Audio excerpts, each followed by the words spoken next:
Hey guys, so it's super early. I'm about to start my day. You can hear Frozen in the background because my son's asleep on the couch. But I get a lot of good thoughts in the morning time. My brain is fresh and it's recharged and it's in a meditative state for the most part because I spend the first few hours of the day really just being mindful of myself. Anywho, I'm back. And I got a package, so I'm going to open that while I'm doing it. Anyways, my morning thoughts over my coffee. So let's just call it Witch's Brew because that's cute. First of all, don't get on me. I know it's not Sunday, but this is what I slept in. Anyways, I had a thought because there are a lot of workers in the metaphysical world, and it's the idea of buying, spelled candles or conjured oils and things like that. And I know that when you are a practitioner yourself, you might be hesitant on buying somebody else's product, right? And you have this guilt almost. Oh, I'm excited. It's an aroma ring. I'm excited to see how this feels from Young Living. And then my oils. This isn't even my monthly subscription. This is just something from in between. I'm telling you guys, nothing but the best of my products. But anyways, I feel like as a practitioner, you may feel like your work should be good enough. You shouldn't buy from somebody else. Um, or your work can get there. You don't need to buy from anybody else, which is true. You don't need to. Buying from people is not a requirement for successful work. Okay? Or you feel like you're betraying your own business if you go and buy from somebody else. I get it. But let me give you my thoughts. It's just something that came to mind because, I don't know, somebody may need to hear that. So if you think about it, I want to say back in the day, but even now, there's solitary practitioners and then there are practitioners who work in a group. And that group is generally called a coven, right? It is a sisterhood or a family because there's males there too.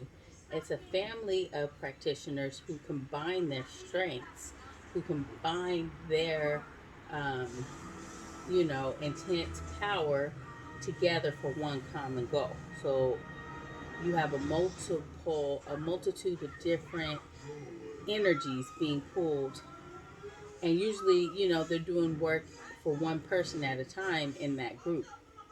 Not always, but there are times where it's like, okay, so and so needs this, like a prayer chain. Everybody is praying in that one instance for that one specific goal. So when you are battling yourself on, even though you're a practitioner, you want to go and buy a candle from another practitioner, think of it like this. Once you get that candle, their spelled candle, you have to put your own intent on it anyways, right? Otherwise, you really generally just have a baseline candle.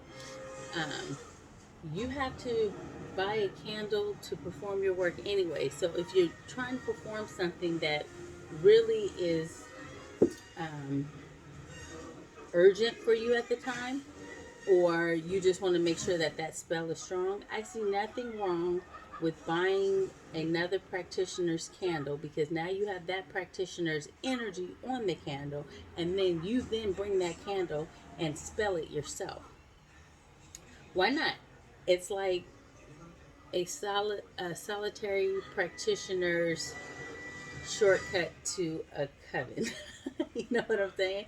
Or maybe you buy candles from this practitioner and conjure oils from this practitioner. You put your intent on both of those, you bring it together, and then you spell using your conjured oils, their conjured oils, the candle. Plus, you can spell that candle before you even light that candle. You can get your candle, write your whatever on there, write your petition, put it on top of the candle that you have purchased, right? Let it burn down. Once it is burned down, you then can now light your candle. This is my candle. This is my protection candle. That's tourmaline inside. Look how pretty that is. You can see the eucalyptus and everything. But anyways, you don't have to just buy their candle and then just light it. Buy their candle, buy the conjured oil, use your conjured oil.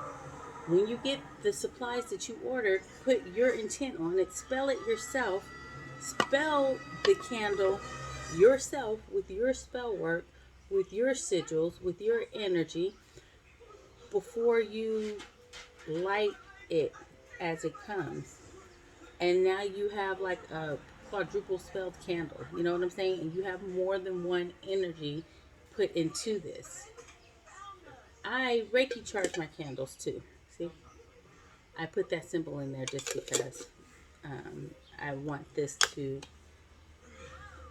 while it's being processed and being sent to you, that energy continues to grow.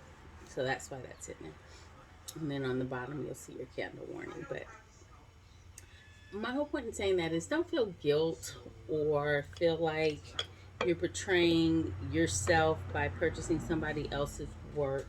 I'm not saying all of your work has to be purchased by somebody else. But if you want to do something and you want some urgency behind it, or you want some increased strength, it would be no different than going to your coven and saying, hey, can you all help me manifest this? Or asking for prayers or starting a prayer chain. It's no different. And that's how I really want you guys to look at it, so that you can stop looking at things like a competition. There's enough seats at the table for everybody. All you have to do is tell them to scooch over and make room. It's just that simple.